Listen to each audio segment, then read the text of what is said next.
Hello mga kapakutsamad, it's me again here in Kauai. Ito nga pala ganap ng New Year dito naman sa kabilang bahay. Dapat nga isa ako dito sa mag-aayos ng lamesa pero nakatulog nga ako. Kaya ayan, sila nang nag-ayos. Meron ngayon nandito nga kay Ninyo, tuwang-tuwa pa siya. Maya-maya nga inabutan din siya rito ng red packet. Kaya naman eto, meron na siyang ulit pera. Hinayaan ko na nga muna rito si Meron na makapaglaro sa mga pinsan niya para naman ma-enjoy niya rin dahil dito naman lahat ng mga pinsan niya. Siyempre habang naglalaro nga dyan si Meron dahil marami naman siyang kasama. Ako naman dito ay nagpicture muna kasama si CJ. Siya nga pala yung photographer ko at ako naman eto, todo posing naman, napakagwapo ko kasi feel na feel ko nga rito mag-posing kasi ang gaganda ng mga kuha ni Clara Jane dito. Siyempre, hindi pwedeng ako lang magpipicture. Isasama ko rin itong mag-ama ko. Kakatapos nga lang dito manigarilyo ni Jerry, kaya naman tinawag ko na rin siya dahil maya-maya nga iinom na nga sila. Nagpa-picture pa rin nga kami rito kay Clara Jane para naman magandang kuha. Alam niyo bang cover photo ko nga pala tong picture namin kaming tatlo kasi napakaganda talaga ng pagkakuha ni Clara Jane. O diba? Credit sa'yo CJ. Thank you very much. Siyempre, dapat may picture nga rin dito si Merwin. Solo picture nga rin lang niya yan. Kaya naman, ayan, hinayaan ko nga lang dito si CJ na picturean dito si Merwin. Grabe, napakagwapo talaga ng anak ko kahit na kailan, manang-mana sa akin.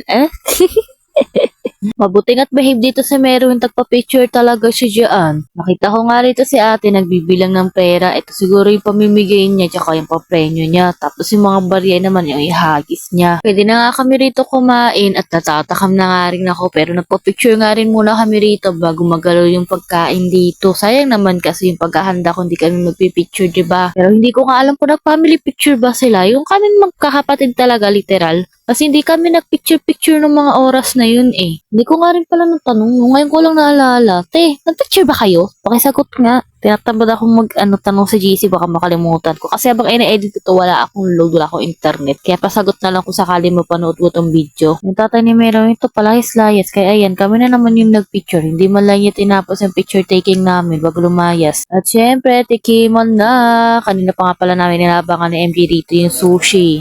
Okay na yan. Mauna muna sa Diet ka. mauna ka na daw. Hindi ako diet. I don't want to diet pa. Nahulog. Skip tayo. Yung iba hindi malalagyan eh. Sige lang.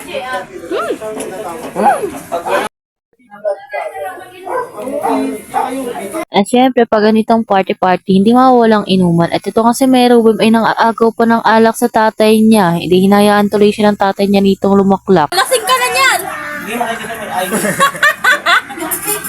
Ano, lasing ka na!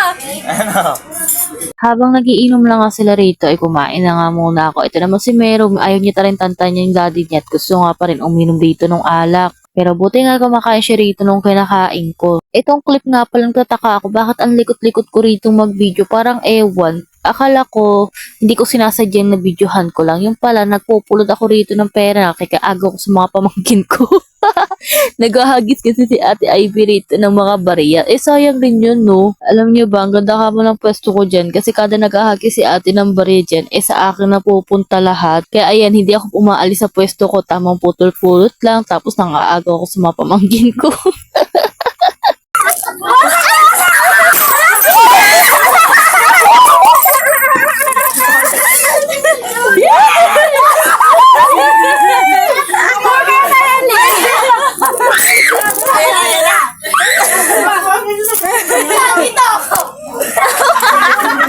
Umalis si CJ, di ka alam meron pa siya na upuan.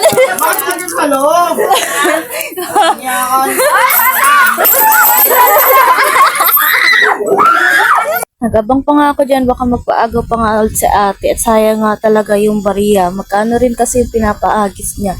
5 piso tapos 10 piso. O diba, makakapag magkano pa rin nun. Ito nga si Meron, nakapulot din pala ng 10. Pero napakaangas, inawat siya sa daddy niya.